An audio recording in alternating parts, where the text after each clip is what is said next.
Sir, আমার ভাইয়ের সঙ্গে একটু দেখা করতে চাই। চোরের সঙ্গে গল্প করার জায়গা তো এটা না।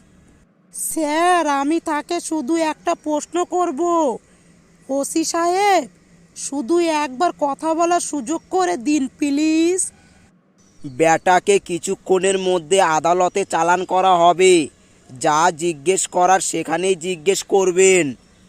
স্যার, সব কথা আদালতে জিজ্ঞাসা করা যায় না। ওসি সাহেব, শুধু একটা প্রশ্নের উত্তর জানা দরকার আমার। কি এমন প্রশ্ন? বলেন, আগে আমাকেই বলেন দেখি। স্যার, প্রশ্ন একটাই। বেটা আমার বউকে না জাগিয়ে কিভাবে ঘরে ঢুকলো? গত 20 বছর ধরে চেষ্টা করে ব্যর্থ হচ্ছি। এখন এই কৌশল আমার জানতে হবে। যত টাকা লাগবে দেব চোরকে। হ্যাঁ, বলিস কি রে? তেস মারছে ম্যাডাম। এতদিন ছিলি কোথায় রে? স্যার, এতদিন ছিলাম আমার বইয়ের কাপড়ের নিচে। হ্যাঁ,